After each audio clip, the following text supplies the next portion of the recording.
Hello, everyone. Welcome to Kaleidoscope Narrative. I'm your host, Ms. J. I'm never alone in studio. Today, we actually have multiplied. This is my left, right? So I'm going to allow everybody to say hello from my left, moving all the way to my right. Jono, so you're going to be the last person to say hello. So we've got T. How are you, T? I'm good, thanks, Jay. I'm good, thank you. Keith, hello. Fantastic, thank you very much. Do me hi. Hi everyone. Jono. Hi. Sorry that we have been on a 2-week hiatus. It couldn't be helped. But it's lovely to be back, and we're going to continue the conversation that we started with regards to sex. We left it on a... How did we leave it? We left it on a cliffhanger. Yeah, right? Yeah. We're talking about our first experiences, whether it was positive or negative, and having the conversation with our parents, or not having the conversation with our parents. Was it beneficial? Was it not? So you have a daughter, Keith. I do indeed, yes. You do. Yes. As a father, how important do you think having the sex conversation with your daughter to prepare them for what's coming? How important is that? To be quite honest, I chickened out of that conversation with my daughter. Oh, wow. I guided her in other ways, though. Mm-hmm. My wife had the conversation with Okay. her. Because of my divorce, I was absent during that very critical time in her life. And it's, but she understood, from the input that I had given her, that it was a sacred thing, a very special thing. Yeah. And not to be flaunted, and obviously from a religious point of view, she was comfortable with not sowing the seeds and going mad, Yeah. So it would, but a very important conversation, critical in fact, yeah. T, you also have a beautiful daughter, but she's still very young. So, is it important? How early should a father talk to her daughter? I mean, mothers usually do take the reins, but as a father, as a daughter, is it important for you to have that conversation with her? And how early do you think, or have you already started having the conversation with her? Has she been curious enough to ask certain questions about, it usually starts with, where do babies come from? How does a baby form in mommy's tummy? All of those questions. So where do you take the reins and when? Well, I think that's something that I'm still trying to wrap my head around and see when and how. Obviously trying to be guided as well with the modern curriculum on sex education and when it begins and all of that. Trying to fit in there so that I don't let somebody else teach my daughter what I wouldn't want her to learn, or learn it from somebody else or from society, basically. So I think I've been thinking about it in that aspect, that I'll take that lead just before the curriculum hits on their grade. Okay. However, personally, I think it's very important, but I also think that I would rather have my daughter take on the same kind of mentality that I had growing up. Okay. Because growing up, even though we were not so much exposed as the modern society is now, but I think that I want her to look at it as something that is so sacred next to God. Something that God created and only for a specific and a particular purpose. And with that in mind, I'm still trying to see how I can try and educate her on that without imposing my own mentality on her. Because sometimes, the more you try, the harder you try, the sideways it falls. That's true. Yeah. That's true. And so I think the same conversation should be had with boys. Not only girls, I think sometimes we put the emphasis on telling girls that, you know, they ought to save themselves and enjoy sex in a covenant. But I think we should also be talking to boys as well. Absolutely. Yeah. What kind of conversations, as fathers, I know you have a son as well. Yeah. What kind of conversations should fathers be having with their sons about sex? Basically, the basics to begin with. Okay? I probably am going to start with the importance of a woman. Okay. The what can I say? The sacredness of a woman. Okay. Then the purpose of a woman being in our lives. And once he gets to understand the importance and the I don't want to use the word fragile, Okay. you know, but the delicacy, the delicateness, Okay. yeah, the delicateness of a woman. Short of a better word, but Yeah. I want him first of all to understand that.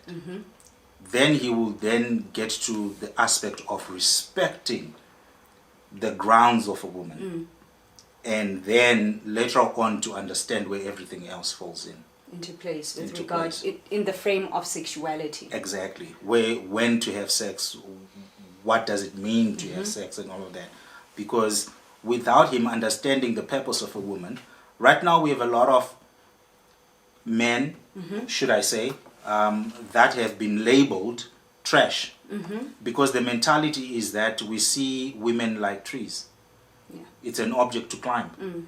And the harder the conversation, or the harder the task is to Yeah. get that woman into bed with you, the more it becomes Valuable. a mountain to climb. Let Okay. me put it that An way. achievement. An achievement. The more it becomes a Kilimanjaro to conquer.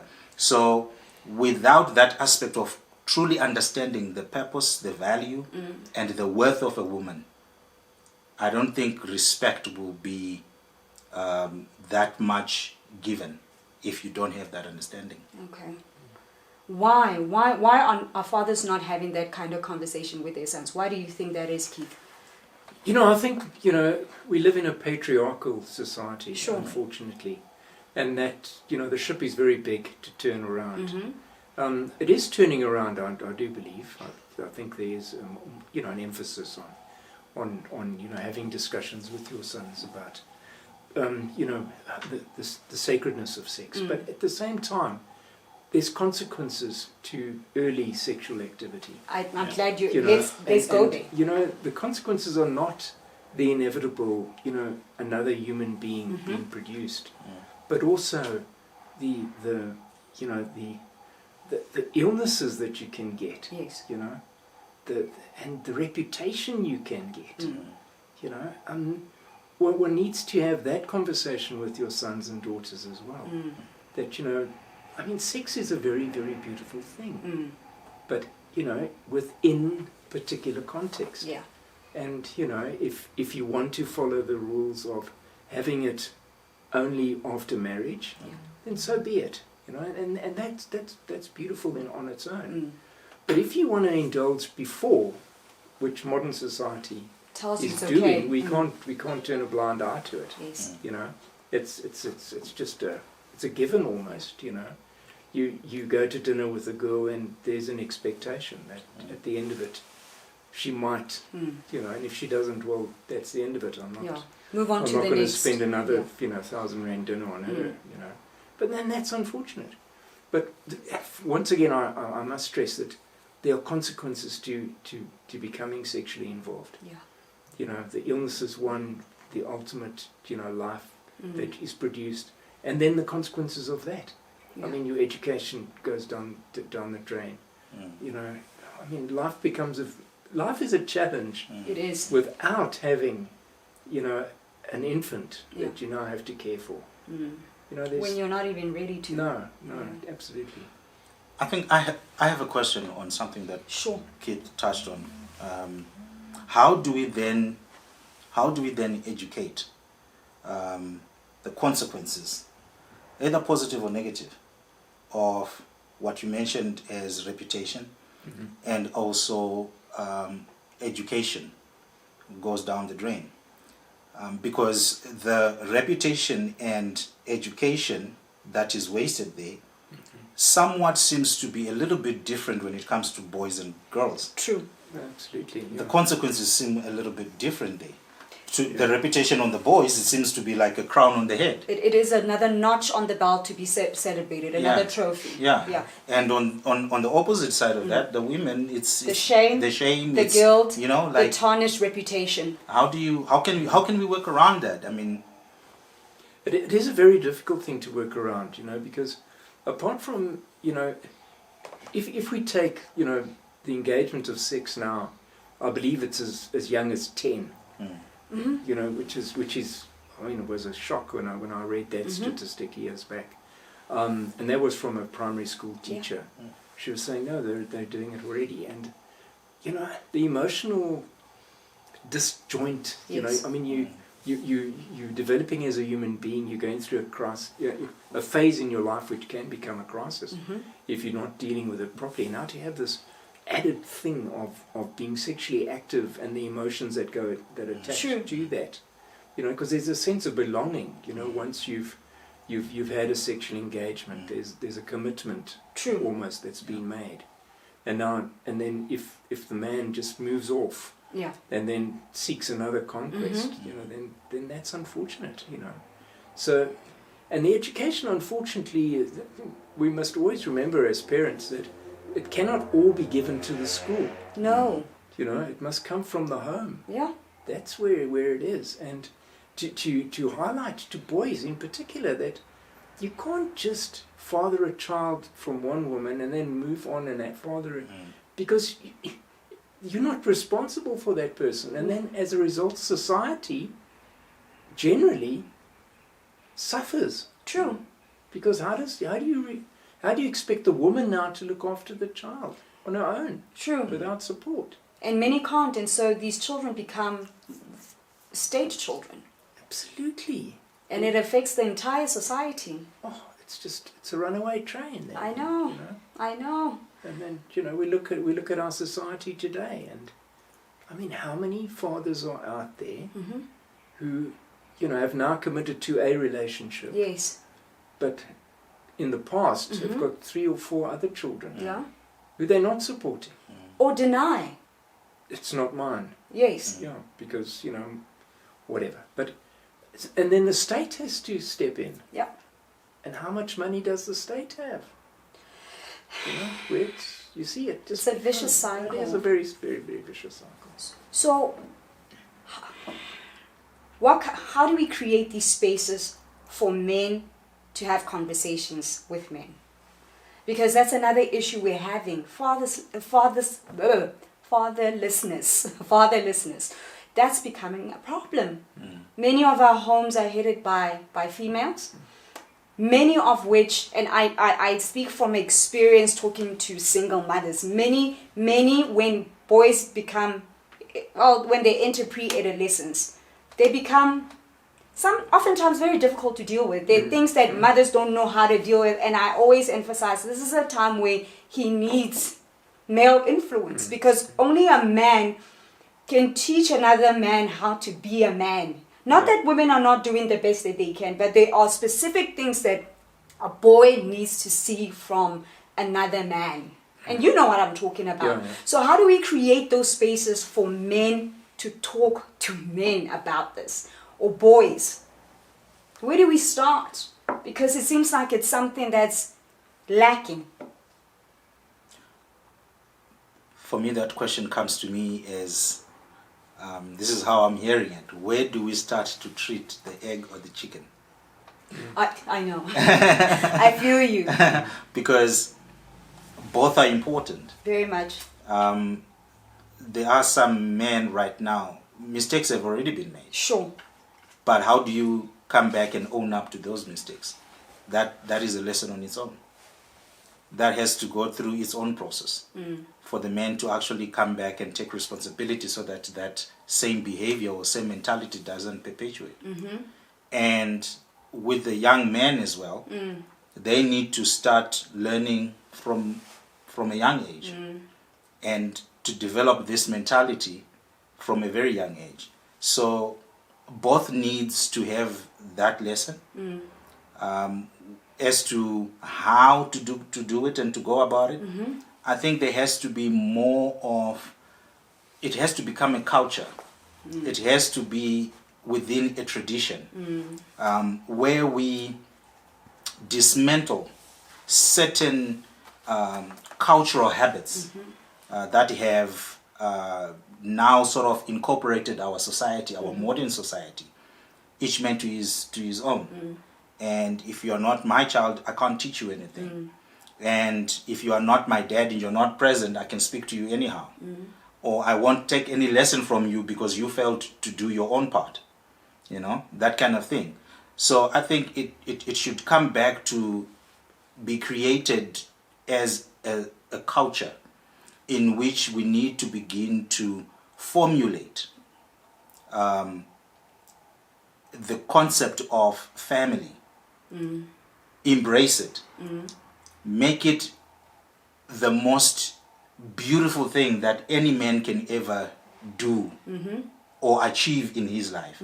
You can have all the wealth, you can have whatever else you can go for, but if you do not have a family structure, you are not as good enough as one should be expected to be. I hear you. So if we can start to create that mentality, then we will have boys who will not be fatherless, and we will not have girls who will look up to their mothers as wonder women who can do everything being single. Because if she can emulate that, she will grow up with the same mentality that I don't need a man. If my mom could do it, I can do it. True. So it comes back down to coming back down to creating, making that culture, making it a norm. And what we don't speak about is that deep down, most single mothers would appreciate the support. Yeah. No, of course, of course. They would appreciate the masculine support. Yeah. And one must also emphasize that girls must also be taught Yes. that because a man is encouraging you to partake in a sexual act, you have the right to say no. Thank you. And no means No, no. right. thank you. You know, and there are laws now to protect women. You know, if a man, if you've said no and a man has sexual intercourse with you, you go to the police Yeah. and you charge him. Yes. You know, girls also, so it's a dual process.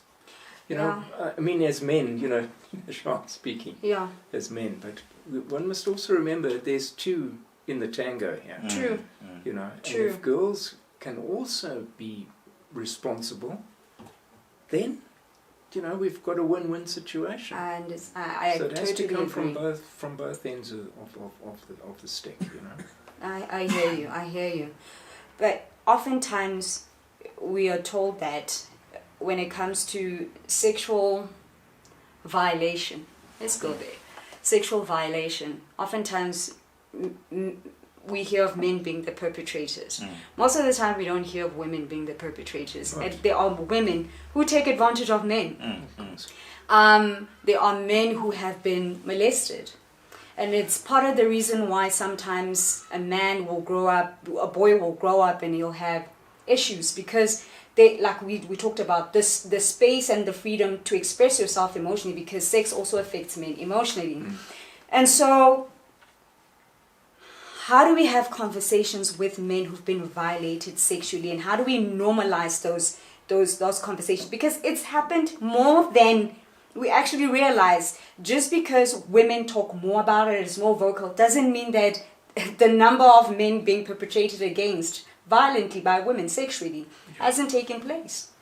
Yeah, and men. You know, men raping other men. It's Thank you. You know, that's also an It's issue. it's a problem, and it's growing. It's just that most men don't report those because the shame and the guilt they carry. So how do we have those conversations as well, where a man can openly say, "I've been violated and I need healing." I think there is a you know there is that exposure starting to present itself. You know you know, various social media platforms have started encouraging men to talk about sexual violation, you know.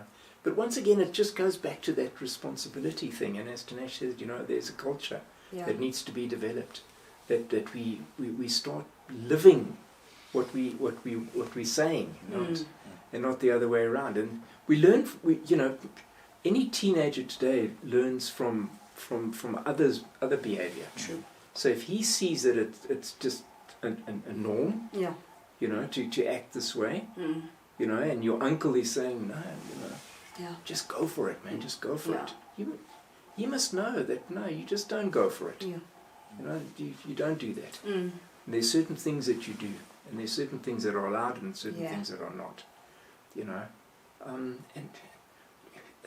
but it's a big problem. It is. It's a huge issue. It's a society issue. I agree with you. And that's why I felt like it was necessary to have this conversation. You wanted to add something? Well, for me, I'm actually seeing a gap somewhere where there is now turning a shift. It's like the tide is turning. Okay. Where in past, the past norm has always been the man is celebrated for having started early or having multiple, you know, partners. And the woman was always, or the girl child was always, you know, it was always, she was always demised about it, you know, like, you know, that's shameful, you know, you can't just. But now, I think the tide is turning. It's true. And it's more now to do with the girl child is empowering the girl child to actually engage, and somehow that has been seen to be more domineering. I agree with you. And that's the reason why we have women that are now raping men. But we can't talk about it. Yes. We don't talk about it because that tide has not yet been observed, and it has not yet been, it hasn't registered in our minds and in our society that the tide has actually turned. And we actually having women becoming more domineering, and the count that was for men is now gone to the women. Yeah. It's a fact that studies show, and I was doing my research as well. I was actually firstly shocked at two stats. The amount of men who have been molested by their own mothers. You know, the father leaves the home, or there is a divorce, or father dies, and mother, being psychologically traumatized, begins to desire her son, and there becomes a very perverted relationship. Two, the stats of women who are having affairs, firstly in marriages, and women who are aggressively portraying masculine energy and pursuing men in that regard. We're going to continue this conversation when we come back. Join us after the break. We are on Twitter, Facebook, we are on, where else are we? Instagram, and we are on Google Podcast and Anchor. See you after the break. Ciao.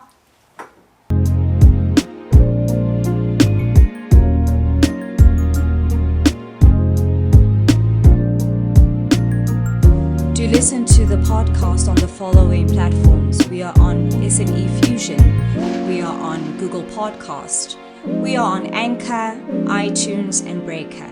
Do follow us on the following platforms: Twitter, Facebook, Instagram. We will see you soon. Ciao.